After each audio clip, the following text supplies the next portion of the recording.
Classes में आप सभी का स्वागत है। इससे पहले के क्लास में हम लोगों ने माइक्रोस्कोप के बारे में किस प्रकार से डेवलपमेंट करता है और किस प्रकार से बनता है इसके बारे में पढ़ा। आज हम लोग देखेंगे कि माइक्रोस्कोप अथवा पोलन ग्रेन का स्ट्रक्चर क्या होता है। पोलन ग्रेन मेल गैमेटोफाइट की प्रथम कोशिकीय अवस्था होती है।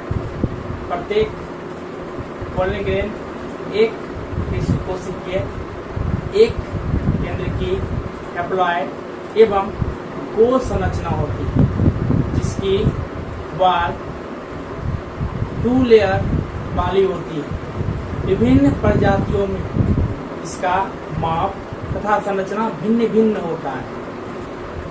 अगर समानता बात किया जाए तो इसकी संरचना 25 से 50 माइक्रोमीटर के बीच होता है, परंतु कुछ इसके अपवाद भी हैं, जैसे कि मायोसोटिस एल्पेस्टिस पोलन ग्रेन का साइज मात्र 10 माइक्रोमीटर होता है।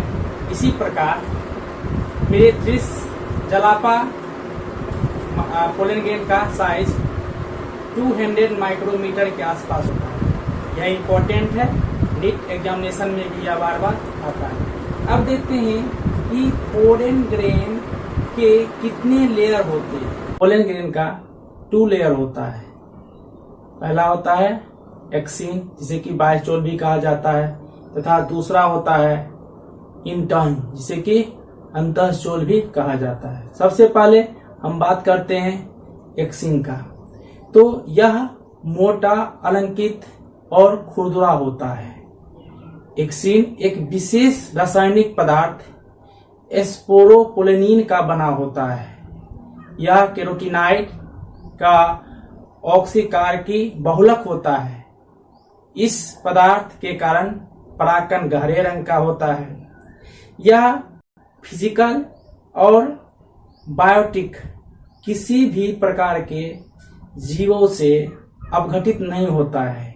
यही कारण है कि स्पोरोपोलेनिन पोलन ग्रेन को बहुत दिनों तक रेजिस्टेंस कर सुरक्षित रखता है, जिसके कारण पोलन ग्रेन लंबे समय तक सुरक्षित रहते हैं।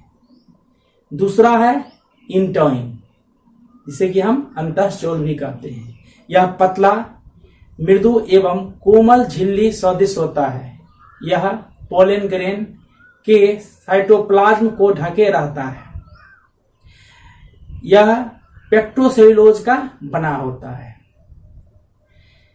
एक्सिन आवरण में कुछ पोर पाए जाते हैं, जिन्हें जन्म पोर कहते हैं, जहां पर स्पोरोपोलेनिन अब्सेंट रहते हैं।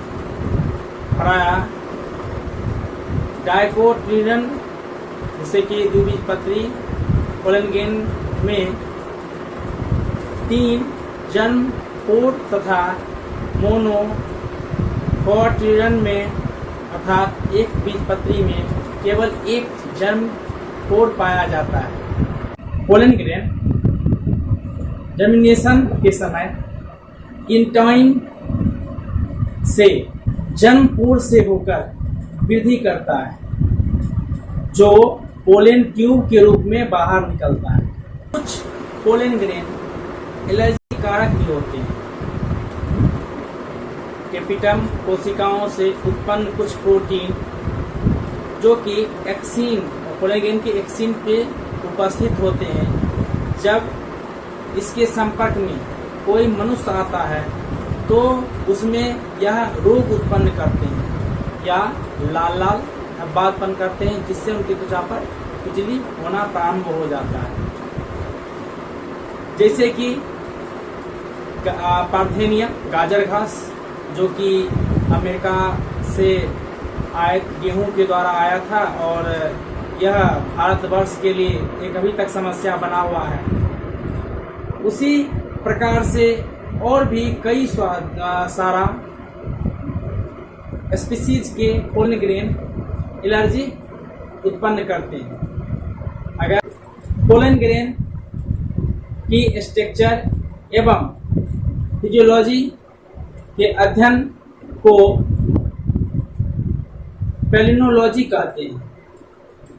हमारे भारतवर्ष में इसका अध्ययन NBRI लखनऊ, उस्मानिया यूनिवर्सिटी, हैदराबाद यूनिवर्सिटी एवं दिल्ली यूनिवर्सिटी में किया जाता है।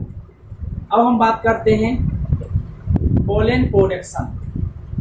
पोलन हमारे लिए बहुत ही महत्वपूर्ण है।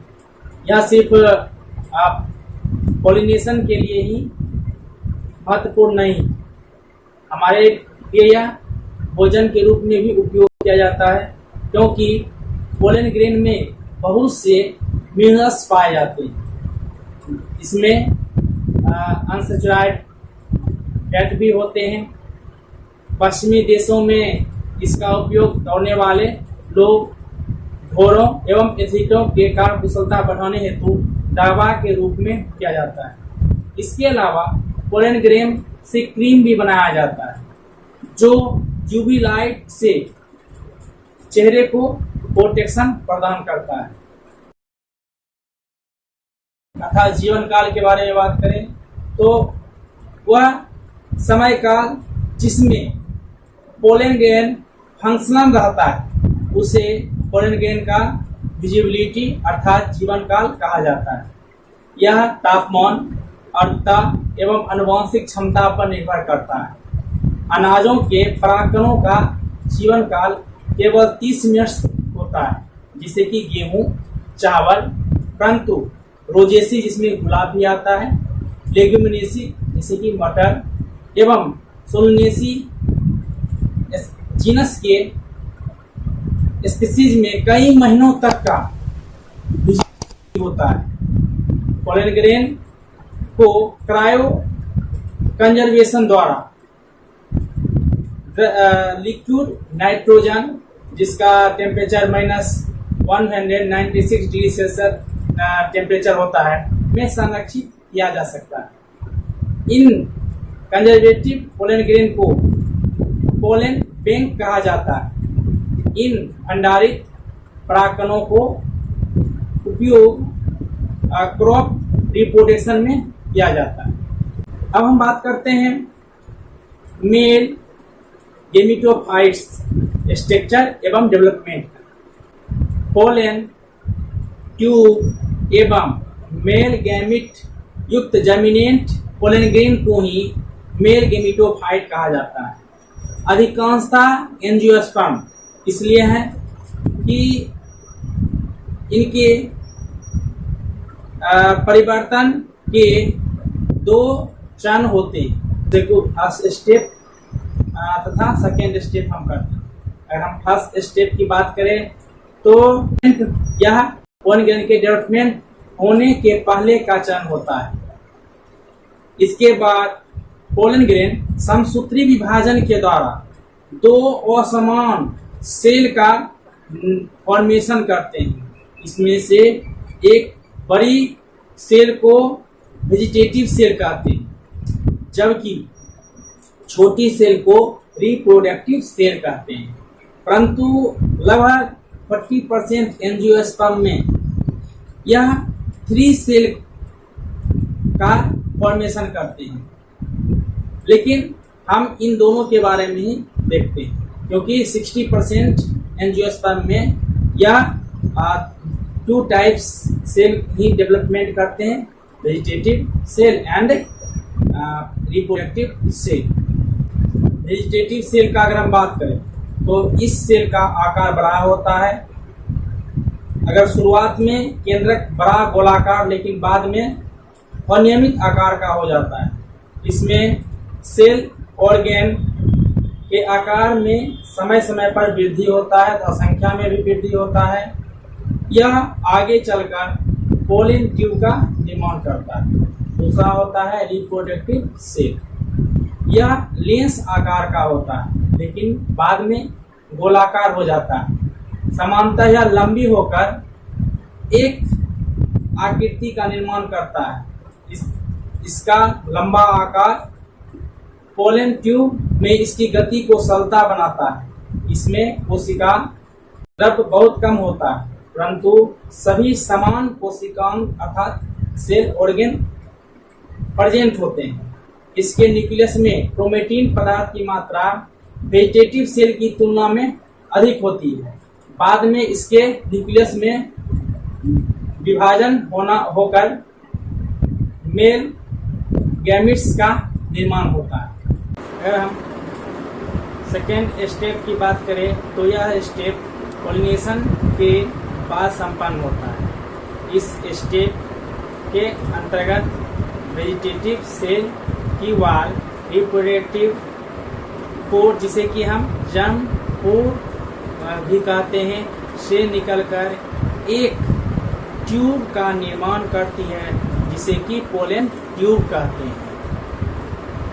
पोलन ट्यूब स्टाइलिश से होती हुई ओव्यूल की तरफ गति करती है। वेजिटेटिव सेल का न्यूक्लियस भी इस ट्यूब में आ जाता है, जिसे कि ट्यूब न्यूक्लियस कहते हैं। यह ट्यूब न्यूक्लियस बाद में नष्ट हो जाता है। रिप्रोडक्टिव सेल का जर्म न्यूक्लियस भी इस पोलन ट्यूब में आकर माइटोसिस विभाजन द्वारा दो मेल गैमेट्स का निर्माण करता है। इस प्रकार से पोलन ग्रेन के जर्मिनेशन से बनी पोलन ट्यूब युक्त स्ट्रक्चर को, जिसमें दो मेल गैमेट्स होते हैं, मेल गैमेटोफाइट्स कहलाते हैं।